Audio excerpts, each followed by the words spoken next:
Sir ನಮಸ್ತೆ, ಆವಿಷ್ಕಾರ ಅಂತ BJPಯಿಂದ. ಸರ್, ತಮ್ಮ ಅವಧಿಯಲ್ಲಿ ರಾಜ್ಯಕ್ಕೆ ಅಪಾರವಾದ ಕೊಡುಗೆಯನ್ನು ಕೊಟ್ಟಿದ್ದೀರಿ ತಾವು. ಸರ್, ಈಗ ಸಂಸದರಾಗಿದ್ದೀರಿ ತಾವು. ಅದಕ್ಕೆ ನಾನು ಮುಖ್ಯವಾಗಿ ಮೊದಲನೇದಾಗಿ ಅಭಿನಂದನೆ ತಿಳಿಸ್ತೀನಿ ನಿಮಗೆ. ಸರ್, ಈಗ ನೀವು ಸಂಸದರಾದ ಮೇಲೆ ನಿಮ್ಮ ಮುಂದಿನ ಯೋಜನೆಗಳು, ನೀವು ಶಿಗ್ಗಾಂವ್ಗೆ ಏನು ಸಲ್ಲಿಸ್ಬೇಕು ಅಂದ್ಕೊಂಡಿದ್ದೀರಾ, ಅಥವಾ ಆ ಭಾಗಕ್ಕೆ ನಿಮ್ಮ ಕೊಡುಗೆ ಏನು? ಶಿಗ್ಗಾಂವ್ ಮತಕ್ಷೇತ್ರ ನನ್ನ ಲೋಕಸಭಾ ಕ್ಷೇತ್ರದಲ್ಲಿ ಬರಲ್ಲ. ಹಾವೇರಿ, ಗದಗ 2 ಜಿಲ್ಲೆಗಳು ಬರ್ತದೆ ನೋಡಿ. ಅಂದರೆ ಮುಂದಿನ ಯೋಜನೆಗಳು ಸರ್ ತಮ್ಮದು? ಅಲ್ಲಿ 3 ಥರ ಯೋಜನೆಗಳಿದ್ದಾವೆ.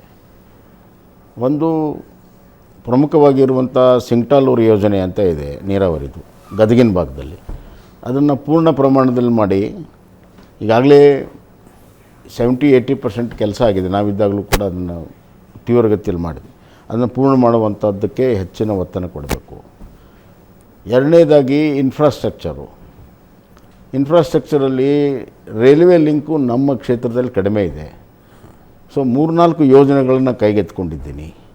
ಫಾರ್ ಎಕ್ಸಾಂಪಲ್ ರಾಣೆಬೆನ್ನೂರು ಶಿವಮೊಗ್ಗ, ನಮ್ಮ ಎಲಿಯುಗಿ ಗದಗ್, ಆಮೇಲೆ ಗದಗ್ ಟು ಬಾದಾಮಿ, ಈ ಥರ ಹಲವಾರು ಯೋಜನೆಗಳನ್ನು ನಾವು ಇಟ್ಕೊಂಡಿದ್ದೇವೆ. ಅದಕ್ಕೆ ಒತ್ತನ್ನು ಕೊಡ್ತಾಯಿದ್ದೇವೆ. ಈಗಾಗಲೇ ಈ ಬಜೆಟಲ್ಲಿ 2 ಯೋಜನೆಗಳು ಸೇರಿದ್ದಾವೆ. ಸೊ ಅದು ಪ್ರಗತಿ ಪ್ರಾರಂಭ ಆಗುತ್ತೆ. ಮೂರನೇದ್ದು ಅಲ್ಲಿ ಒಕ್ಕಲ್ತನ, ಅಂದರೆ ಅಗ್ರಿಕಲ್ಚರು, ಕೃಷಿ ಪ್ರಮುಖವಾಗಿರುವಂಥದ್ದು.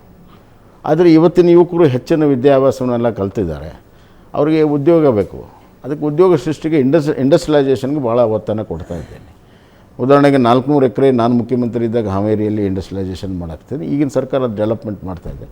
ಅಲ್ಲಿ ಒಂದು 2-3 ಪ್ರಮುಖವಾಗಿರುವಂಥ ಯಾವುದು ಉದ್ಯೋಗ ಸೃಷ್ಟಿ ಮಾಡುವಂಥ ಒಂದು ಉದ್ಯಮಿಗಳೇನಿದ್ದಾವೆ ಅವುಗಳನ್ನು ತರೋದಕ್ಕೆ ಗದಗ್ನಲ್ಲಿ ಫುಡ್ ಪ್ರೊಸೆಷನ್ಗೆ ಭಾಳಷ್ಟು ಅವಕಾಶ ಇದೆ.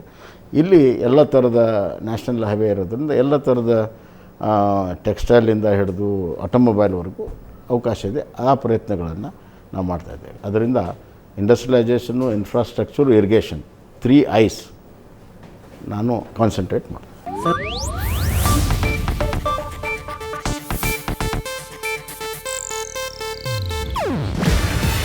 ಇದು ಏಷ್ಯಾನೆಟ್ ನ್ಯೂಸ್ ನೆಟ್ವರ್ಕ್ ಪ್ರಸ್ತುತಿ. ನೀವು ನೋಡ್ತಿದ್ದೀರಾ ಏಷ್ಯಾನೆಟ್ ಸುವರ್ಣ ನ್ಯೂಸ್.